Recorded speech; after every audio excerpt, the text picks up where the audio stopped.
કોઈ મુસલમાનની જગ્યા હોય તમારા ઘરની આજુબાજુ, એવું કંઈ ખરું?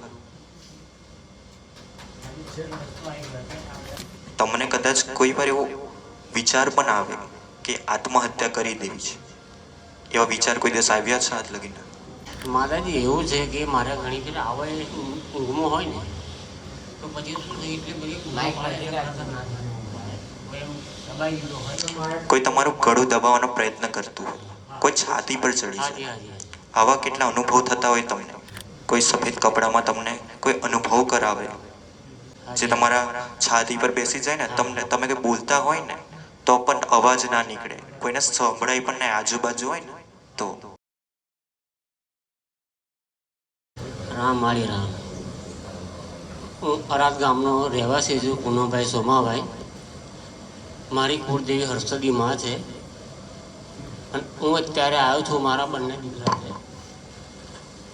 એમને શું સંબંધો ઘણી વાતો આવે છે અને વાતો તૂટી જાય છે, એની કોઈ મને સમજ નથી પડતી. અને મેં આને બી કોલેજ કરાવેલી છે, આ બી કંપની પરમિનન્ટ છે, વાતો હા થાય છે પછી કોઈ એનો મને જવાબ મળતો નથી. એના કારણસરથી હું તમારી ઘરના આવેલો છું. તમારા ઘર પરિવાર વાળા દેવી શક્તિને માનશે? હા, સમાધાન કરવાનું થાય તો તમારા વડીલ જવાબદારી લેશે? હા, લેશે ને. ત્યાર પછી હું દેવી શક્તિનું તને સમાધાન બતાવું. હાજી. કોઈ માસિક ધર્મ હોય સાચવવાનો, હાજી. કોઈ તામસિક ગુણ જેવું ખોરાક હોય એનાથી દૂર રહેવાનું હોય, હાજી. એટલું પાલન થશે તમારાથી? થશે. પવિત્રતા શુદ્ધતા પડશે તમારા ઘરમાં? હા, થશે ને. તો પછી હું દેવી શક્તિને બતાવું તો એટલું સમાધાન કરજો. હાજી. બરાબર? હાજી. અમને હર્ષિદ્ધિ માની જેમ ભક્તિ કરતા હોય ને હાજી. એ કરી રાખજો, પણ સાથે 2 અગરબત્તી મહાકાળી માની કરજો બાજુ. સમજ પડે છે? હાજી. હાજી. ત્યાર પછી મંગળવારનો ઉપવાસ કરવાનું કહીશ તો કરશે તારા 2 દીકરા? હા, કરશે ને મારી. સલંગ કરવાનો, હાજી. વચ્ચે તૂટવો ના જોઈએ. હાજી. હાજી. બરાબર? હાજી. તમે મંગળવારના ઉપવાસ કરાવજો. હાજી. બરાબર? હાજી. 21 વાર કરવાના, સલંગ કરવાનો, હાજી. અને સૂર્યને જળ અર્પણ કરવાનું એ દિવસ, હાજી. મંગળવારના દિવસે. હાજી. જેટલું તમે કરશો, હા. એક ટાઈમ જમીને કરવાનું. હાજી. બરાબર? હાજી. પણ તમને એમાં કષ્ટ પડવો જોઈએ. શું પડવું જોઈએ? કષ્ટ.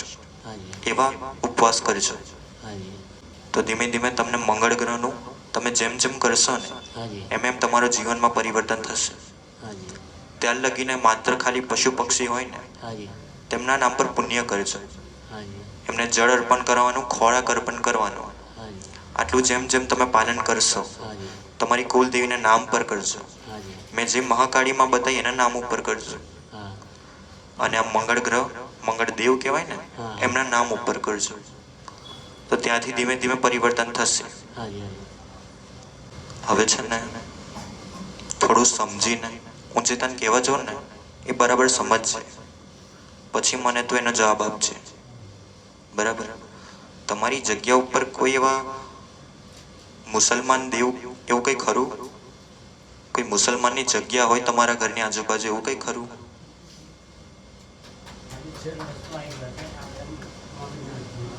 કોઈ મસ્જિદ બસ્જિદ ખરું તમારી જગ્યા પર? એ પૂછું, કારણ કે તારી જે જગ્યા પર છે ને આ જે મસ્જિદ છે, આ બધું છે ને તેના કારણે છે ને એ જ જીન કહેવાય ને, જીન ખબર પડે ને, એ જીન તારી પાછળ છે, આ 2 છોકરા પાછળ. ખબર પડે? જીન. આ જીનના કારણે વધારે ને વધારે તમારી અંદર ક્રોધ ઉત્પન્ન થાય, તમસ ગુણ ઉત્પન્ન થાય, અનબન થાય અંદર અંદર જ. તો આ કરાવવાળું કોણ? આ જીન.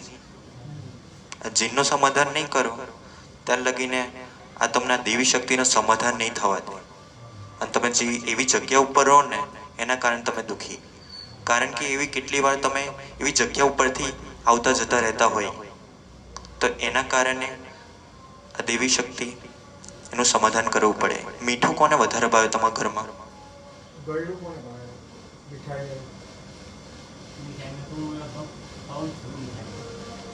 ભાવતું હોય વધારે? બરાબર? તો તમારા ઘરની બહાર જીનનું સમાધાન કરાવજો. બરાબર? તમને કદાચ કોઈ વાર એવો વિચાર પણ આવે કે આત્મહત્યા કરી દેવી છે, એવા વિચાર કોઈ દિવસ આવ્યા છે આજ લગીને તમારા ઘર પરિવારમાં? બીજી વાર આવે ને તો ખાલી આટલું જાણી લેવજો, તારા ઘરની અંદર કોઈ રુદ્રાક્ષના મણકા છે? આના વિશે તને ખબર છે? કોઈ આપ્યા હતા? કોને આપ્યા હતા? જોરથી બોલ.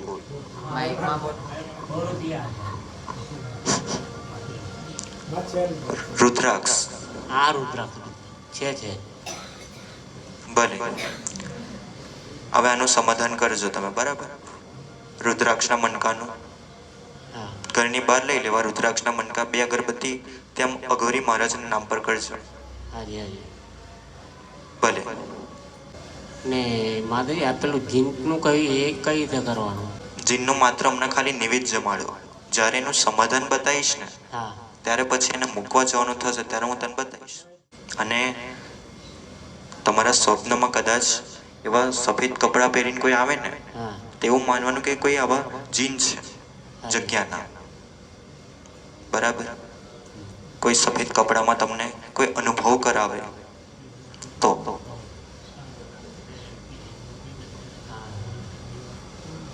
માતાજી એવું છે કે મારે ઘણી ફેર આવે ઊંઘમાં હોય ને તો પછી શું થાય એટલી બધી કોઈ તમારું ગળું દબાવવાનો પ્રયત્ન કરતું હોય, કોઈ છાતી પર ચડી હાજી જાય, હાજી આવા કેટલા અનુભવ થતા હોય તમને. તક કરાવવાળું કોણ કે આ જીન?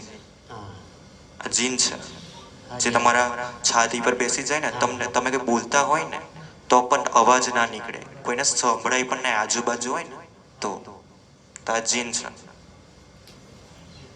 આનું તમે માત્ર ખાલી ઘરની બહાર અગરબત્તી કરીને હમણાં હાલ ખાલી ઊભા રાખશો ને હા અને જમાડશો ને તે તમને નુકસાન નહીં પહોંચાડે. હાજી એટલે આટલું કરજો. હાજી